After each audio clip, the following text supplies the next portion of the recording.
जो तो पुण्य है, माने जो पुण्य का लोभी है वो अपना इंतजाम खुद करता है। जो पापात्मा है उसको तो कोई डर है नहीं किसी का। हाँ, बचे कौन? भक्त। तो भक्त के लिए भगवान कह रहे हैं कि जो मेरे में अनन्य प्रेम रखते हैं। मैं पहले भी कह चुकी हूं, एक बार फिर कहती हूं, अनन्य प्रेम किसको कहते हैं? जहां आपको कुछ चाहिए नहीं, जहां आपको कोई कामना नहीं, जहां आपके चित्त में कोई वासना नहीं, जहां आप किसी डर की वजह से ईश्वर को याद नहीं करते हैं, जहां आपका हृदय बिछ गया, समर्पित है, और उसी समर्पण भाव से भगवद स्मरण तुम्हारे अंदर चलता है। भगवान कहते हैं ऐसे भक्तों का योगक्षेम तो मैं ही करता हूं, उन्हें तो कुछ सोचने की जरूरत ही नहीं। जो सिर्फ मुझे सोचता है उसके लिए मैं सोचता हूं। और चूंकि तुम अपने लिए सोच लेते हो तो फिर तुम्हारे लिए उसको सोचने की जरूरत नहीं। देखो, छोटा बच्चा है तो माँ को ध्यान देना पड़ता है, इसको भूख लगी है, अब प्यास लगी है, अब इसका पेट दुख रहा है, अब इसको घूमना है। हाँ? बच्चा खुद नहीं चल के जा सकता तो माँ घुमाती। पर बच्चा बड़ा हो गया, खुद चल सकता है, खा पी सकता है, तो अब मां निश्चिंत होती भी, कोई नहीं बेटे, अब तू अपना काम खुद कर ले। जो लोग ईश्वर शरण में नहीं है, जो लोग अपने आप को ईश्वर समर्पित नहीं किए हैं, ऐसे लोगों को अपने जीवन का वहन खुद करना पड़ता है। पर भगवान कहते जो मेरा हो गया, जो सतत मेरा स्मरण करता है, जो नित्य पर्युपासते, जो मुझी को भजता है, जो मुझी को स्मरण करता है, जो मुझी को याद करता है, मैं उसको याद करता हूं, फिर उसके लिए मैं सब कुछ करता हूं, सब कुछ करता हूं। योग क्षेम का अर्थ जानना आवश्यक है। योग किसको कहते हैं और क्षेम किसको कहते हैं?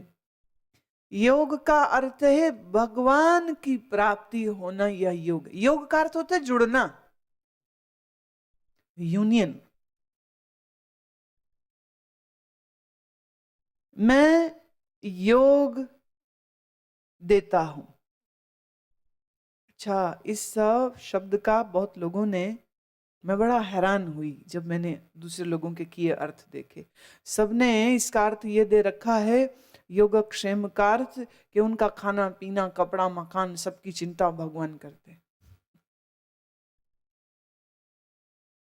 इंद्रियों का दास, मन का गुलाम, खाने पीने से ऊपर आता ही नहीं। मैंने सुना एक महिला कह रही थी, कहती देखिए हमने तो अपने आप को भगवान पे छोड़ दिया है, अब हमारा योग क्षेम तो भगवान ही करेंगे। मतलब उसको पैसे भरने थे, उसका बिजली का बिल आया हुआ था, तो योग क्षेम तो भगवान करेंगे। अरे भाई, योग क्षेम का पहले मतलब तो समझो। योग का अर्थ है मिलाप। जो अनन्य भाव से मुझको भजता है वो मुझको प्राप्त होगा। माने the union in between the deity and the divinity will happen.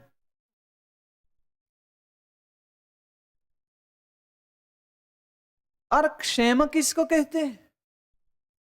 जब आप भगवत प्राप्ति के लिए साधना कर रहे हैं तो उन साधनों को करते हुए आपसे कोई भूल चूक ना हो जावे, तो तुम्हारी उस साधना की रक्षा को क्षेम कहते हैं। एक आदमी सुबह उठता है, ध्यान करता है, भजन करता है, तो थोड़े दिन चलता है, फिर चूंकि मन बेईमान तो होने की पूरी पूरी संभावना है, ऐसे में भगवत भगवत मदद ऐसे समय में आती जब मन बेईमान हो रहा हो। तो एक मैं घटना सुनाती हूँ आपको। कई वर्ष पहले मैं नोएडा में एक सत्संग, शिविर नुमा सत्संग पर, उन दिनों पहली सिटिंग जो है वो 5 बजे होती थी, 5 o'clock। तो एक पंजाबी महिला सुरिंदर, उसने मेरे से 30-35 लोग थे, छोटा सा ग्रुप था। लोग आते, प्रणाम करते, बैठते और फिर सिटिंग शुरू हो जाती। लगभग 5-10 पे सिटिंग शुरू हो जाती थी। तो ये महिला आई, प्रणाम किया और प्रणाम करके जैसे ही बैठी तो जोर जोर से रोने लग गई। और उसका चेहरा बता रहा था कि किसी दुख में नहीं रो रही। और फिर भी एक आदमी रो रहा हो जोर जोर से तो थोड़े से लोग हैं तो व्यवधान है, सबका ध्यान जा रहा था। मैं पूछा, सुरेंद्र क्या हुआ? कहती है कि मैं रात थोड़ा देर से सोई।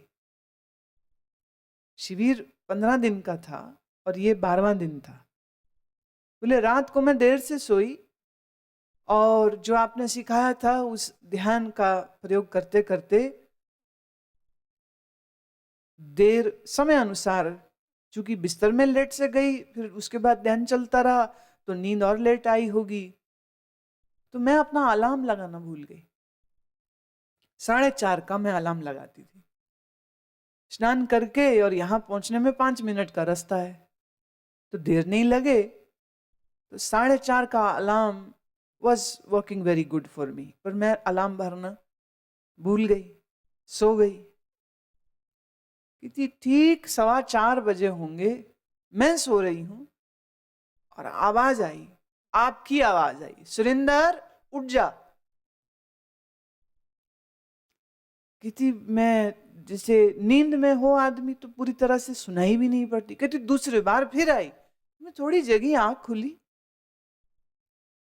लगा भी तो अंधेरा है और फिर चूंकि अलार्म से जगना है तो अलार्म तो बजा नहीं अभी और पूरा घर तो उस समय सो रहा होता। कहती मैं फिर वापस सो गई। ठीक 4 बज के, कहती टाइम जो है वो घड़ी की सुइयां दिख रही थी तो लगा अभी 4:30 में टाइम है। आदमी आलसी होता ना, 10 मिनट चल और से, चल 5 मिनट और चल 2 मिनट और, इसमें फिर लेट गई वापस। ठीक 4:30 बजे कहती ऐसे आवाज आई जैसे कोई ठीक मेरे कान के पास आकर के चिल्ला रहा और जोर से, सुरेंद्र उठ जा। कहती अब ये इतना रियलिस्टिक था, मैं तो डर गई कि मेरे कमरे क्या भूत आ गया है। फट से लाइट जगाई, घूम के देखा इधर उधर कुछ नहीं, पलंग के नीचे देखा कुछ नहीं, अलमारी खोल के देखी, सब भूतिया फिल्में घूम जाती है ना, बोले कहीं कुछ नहीं। और फिर जब नजर गई अलार्म पर एग्जैक्ट 4:30, और फिर याद आई कि रात तो मैंने अलार्म भरा नहीं, क्योंकि 4:30 से जब सुई आके गई और अलार्म अभी भी नहीं बजा पर मैं जगी हुई हूं।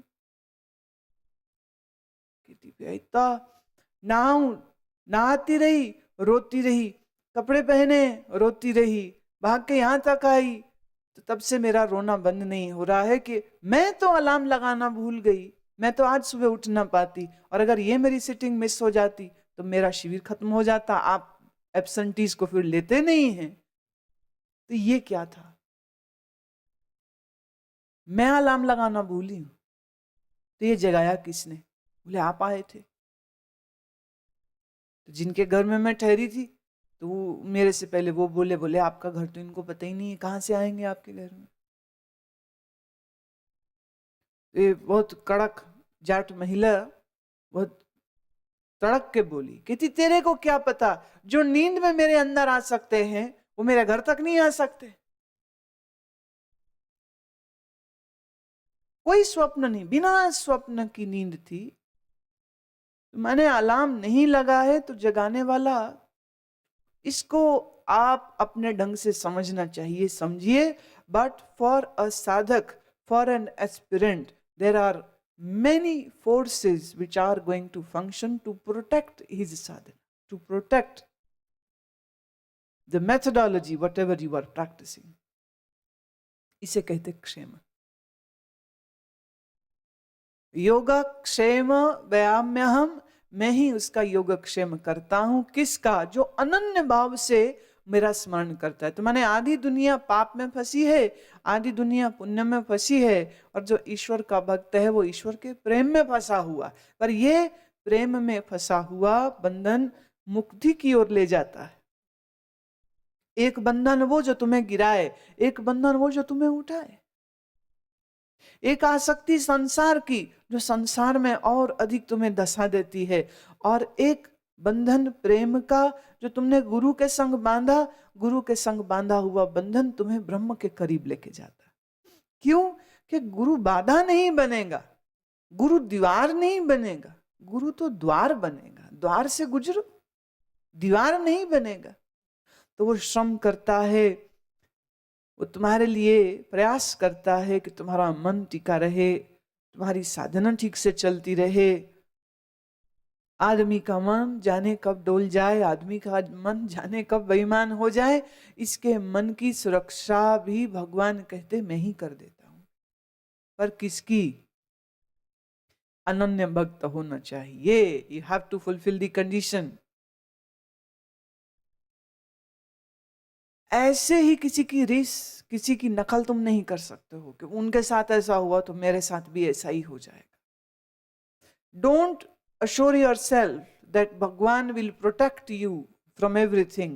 Question yourself, are you a true devout? क्या आप एक समर्पित साधक हैं? एक प्रश्न चिन्ह अपने ऊपर लगाइए, क्योंकि अगर आप एक अनन्य भक्त हैं तब तो योगक्षेम आपका प्रभु करेंगे। अगर आप अनन्य भक्त नहीं हैं तो कौन करेगा? फिर तो गिरेगा आदमी, या पाप में या पुण्य में। अगर पाप जकड़ता है तो याद रहे पुण्य भी बड़ा जकड़ता है। आप जान के हैरान होंगे, जेल में बंद अपराधी आपस में जब बात करते हैं तो वो इस बात पर दावे करते हैं, तू क्यों आया अंदर? बोले किसी को चाकू मारा था और वो बच गया, पर मेरे को उसके लिए 6 साल की सजा हो गई। वो कहते चल और उधर जाके बैठ जा कोने में, तू तो बहुत निकम्मा आदमी है, हमने 2 कत्ल किए, और वो जो हमारे अंदर बैठे ना सामने उस्ताद जी, वो 10 कत्ल किए, तू तो बिल्कुल बेकार है, तू हमारे साथ नहीं बैठ सकता। चाकू मारा बंदा मरा ही नहीं। तो वहां आदमी अपने अपराधों की शेखी बघार रहा होता है। छोटे मोटे जेब कतरे, छोटे मोटे उठाई गिरे, उन लोगों को तो हार्डकोर क्रिमिनल्स अपने पास बैठने भी नहीं देते। वहां भी गुट चल रहा है, वहां भी ग्रुप बन जाते हैं। क्या करके आया है पूछा जाता है, क्या करके आया है।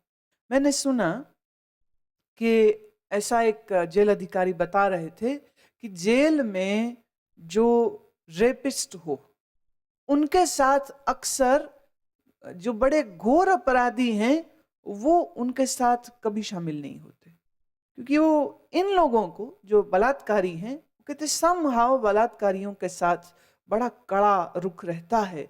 यहाँ के जितने कॉन्विक्ट्स होते हैं, जितने सजा याफ्ता बैठे हैं अंदर, तो इनसे बड़ा वो कट के रहते और उनकी बड़ी दुर्दशा भी करते हैं वो लोग। तो जेल में बैठा हुआ आदमी अपना अभिमान इसी में बना रहा है कि वो कितना बुरा कर्म करके आया। तूने चोरी की, मैंने डाका मारा था।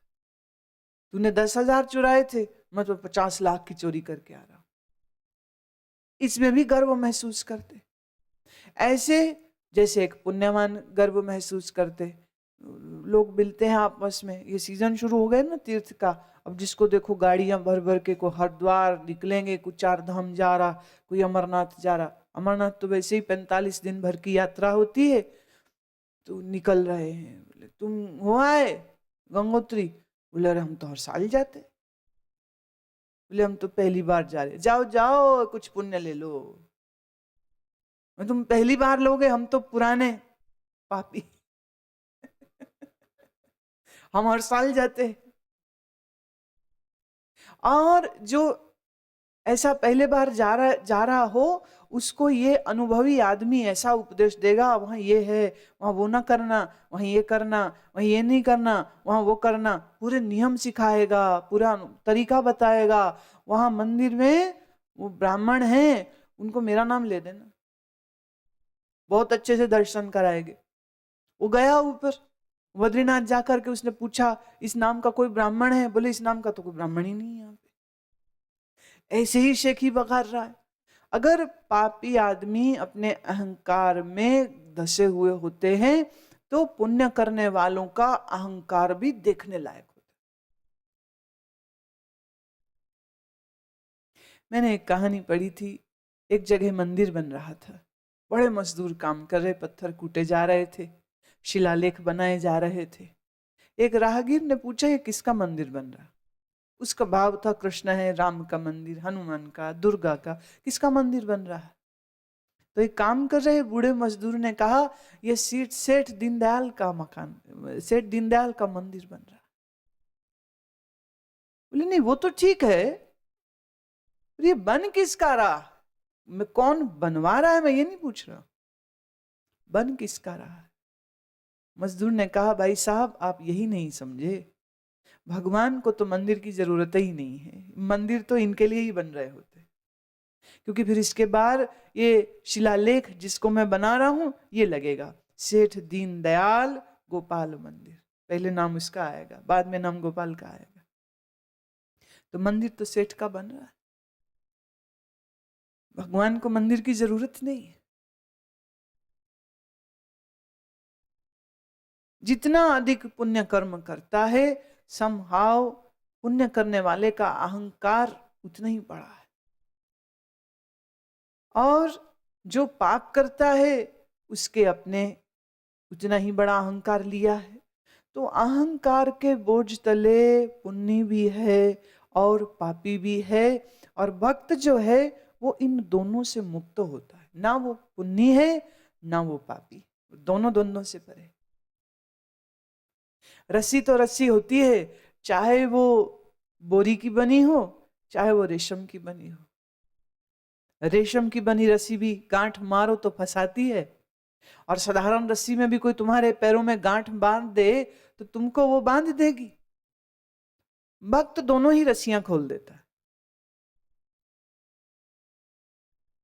अगर उसके हाथ से दान होता है तो इसलिए नहीं कि उसे दान करके पुण्य लेना है, वो दान भी करता है तो इसलिए कि भगवान का ही दिया धन है, और भगवान का ही ये मनुष्य सामने आया है जिसको इस धन की जरूरत है, तो भाई तू ले ले। A bhakta is just mutually sharing whatever assets are there with him, because he thinks each and every asset is owned by God, not by me.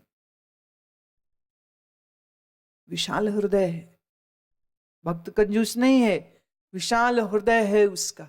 वो जो कुछ है ईश्वर का है, और सारी सृष्टि भी ईश्वर की है, सब मनुष्य भी ईश्वर के हैं। तो ईश्वर का धन ईश्वर के ही बनाए इन दूसरे व्यक्तियों तक पहुंच जाए, तो इसमें मैं दानी कैसे हुआ? दान का अभिमान नहीं है, दान होता है। एक्चुअली दान शब्द का उपयोग नहीं करना चाहिए, हम ये कह सकते हैं कि वो जो कुछ है, जहां जहां उसकी जरूरत रहती है वहां वहां उसको वो दे देता, जहां उसकी आवश्यकता लगती, ये मानते हुए कि सब ईश्वर का है, ये मानते हुए सब भगवान का है। मेरा कुछ है नहीं तो मैं किसी को क्या दूं? ऐसा व्यक्ति, उसके जीवन से सहज अच्छे कर्म होते हैं, वो इसलिए कर्म नहीं कर रहा कि उससे उसे पुण्य मिले। Difference is very big. भगवान कहते हैं, ये अप्य अन्य देवता भक्ता यजन्ते श्रद्धान्वितः ते अपि मामेव कौन्तेय यजन्त्य विधि पूर्वकम। हे अर्जुन, यद्यपि श्रद्धा से युक्त हुए जो सकामी भक्त दूसरे देवताओं को पूजते हैं, वह भी मेरे को ही पूजते हैं, किंतु उनका वह पूजना अविधि पूर्वक है, अर्थात अज्ञान पूर्वक है।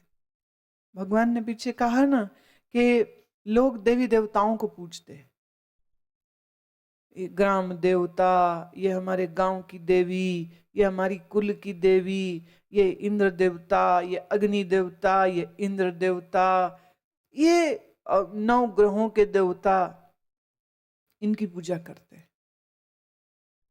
भगवान कहते हैं जो लोग इनकी पूजा करते हैं कामनाओं से पीड़ित हुए, ऐसे लोगों को भी फल तो मैं ही देता हूं। इन देवताओं के भीतर से भी तो शक्ति मेरी ही तो काम कर रही है, परंतु इनके द्वारा की गई यह पूजा अविधि पूर्वक है। It is not right. ये वाया घूम के आ रहा है। देखिए, जब सीधे रोटी मुंह में डाली जा सकती है तो हाथ घुमा के पीछे से मुंह में लाए क्यों कष्ट दूं अपने आप को? किस लिए कष्ट दूं मैं अपने आप को? तो जो देवताओं को पूज रहे हैं, दिशाओं के देवता, भूमि का देवता, देवताओं की तो बात करें तो 33 करोड़ देवी देवता, इसे पूज उसे पूज, इसे पूज उसे पूज। पर जो ब्रह्म का सार जाने, जो श्री कृष्ण को तत्व रूप से जाने, वो सिर्फ श्री कृष्ण की आराधना करे, बस बात खत्म हो गई।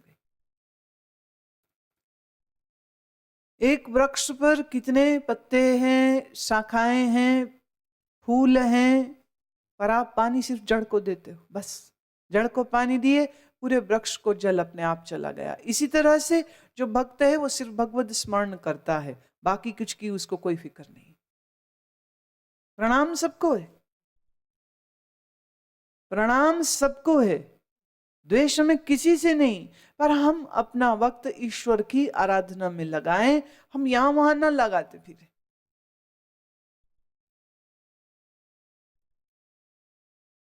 जब सीधे राजा से बात हो सकती हो तो राजा के नौकरों को क्यों पूछो? नौकरों से झगड़ा नहीं करना है, पर नौकरों की चापलूसी क्यों करो?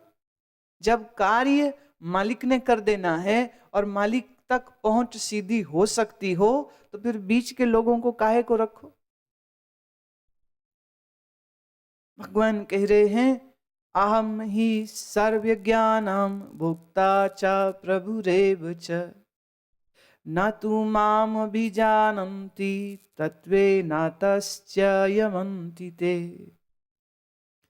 क्योंकि संपूर्ण यज्ञों का भोक्ता और स्वामी भी मैं ही हूं, परंतु वे मुझ अधियज्ञ स्वरूप परमेश्वर को तत्व से नहीं जानते हैं, इसी से गिरते हैं, अर्थात पुनर्जन्म को प्राप्त होते हैं।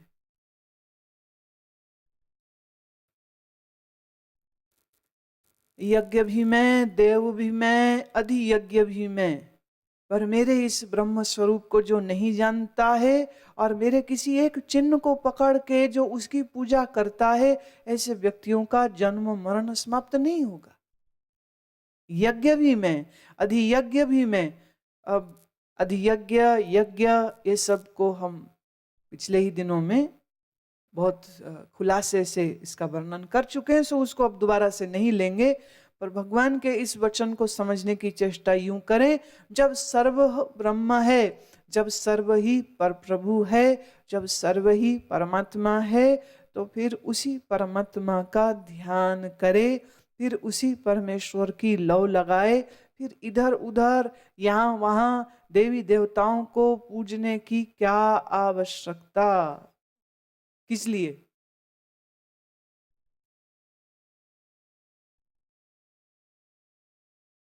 जो ये नहीं जानते, भगवान कह रहे जो इस तत्व को नहीं जानते, वह लोग गिरते हैं, बार बार जन्म में गिरते हैं।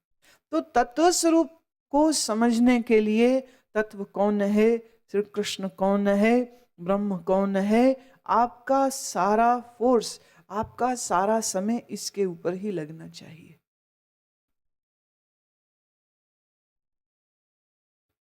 यान्ति देवव्रता देवान् पितॄन् यान्ति पितृव्रतः भूतानि यान्ति भूतेज्य यान्ति मद्याजिनोऽपि माम्। देवताओं को पूजने वाले देवताओं को प्राप्त होते हैं, पितरों को पूजने वाले पितरों को प्राप्त होते हैं, भूतेज्य भूतों को पूजने वाले भूतों को प्राप्त होते हैं, और मेरे भक्त मुझको प्राप्त होते हैं। पितरों को पूज रहे हैं। भाई जो चले गए तुम्हारे पूर्वज, उनको जाया ही रहने दो।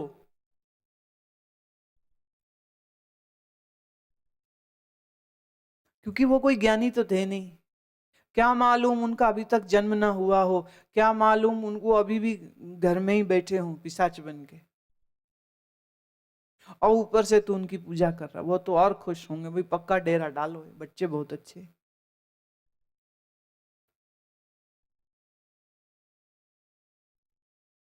पितरों को पूजेगा पितर होगा, भूतों को पूजेगा भूत होगा। जो जिसे याद करेगा वो उसी को प्राप्त होगा, इस बात को याद रखिएगा। जो देवताओं को पूजेगा वो देवताओं को प्राप्त होगा। अग्नि की उपासना करे, अग्नि जैसे गुण, अग्नि देव जैसे गुण आ जाएंगे। आप भूतों को पूजो, भूतों जैसे गुण आएंगे। डाकिनी, पिशाचनी, इनकी भी उपासनाओं के तरीके हैं इनके भी तरीके। पर इनकी उपासना करने के जो तरीके हैं वो भी बड़े तामसिक होते। जैसे एक ब्राह्मण जन्म से, जिस घर में पैदा हुआ वो तो ब्राह्मण है, तो उसने एक डाकिनी को सिद्ध कर रखा था। अब उस डाकिनी की उपासना, एक शमशान घाट में रह के, 2 शराब मांस का भोग उसको लगवाएगा, 3 कई दफे मुर्दे का मांस का भोग लगवाएगा, 4 उसको खुद भी खाएगा, 5 कुछ एक ऐसी पद्धतियां हैं उसमें जिसमें अपनी ही फीसिस, अपनी ही विष्ठा को भी खाना पड़ता, वो भी खाता, कि उससे पिशाचनी प्रसन्न होती।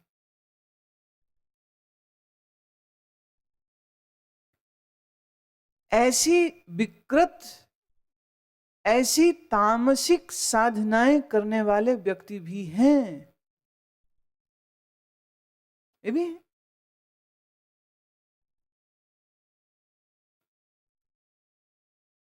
तो पितरों को पूजेगा पितर होगा, देवताओं को पूजेगा देव होगा। और जो मुझे याद करता है, मद्याजिनोऽपि माम, जो मुझे पूजता है वो मुझी को प्राप्त होता है, वो मुझी को मिलेगा। और तुम्हें किसे मिलना है तुम देखो, तुम्हें किसको मिलना है वो तुम देखो। भूतों को पूजना है, पितरों को पूजना है, देवताओं को पूजना है, कि उस श्री कृष्ण तत्व ब्रह्मा सचिदानंद को पूजना है। किसको पूजना है? Make sure, be clear, then do it. फिर कहिए, तामसिक व्यक्ति तामसिक देवताओं को पूजते, राजसिक व्यक्ति रजोगुणी देवताओं को पूजते हैं।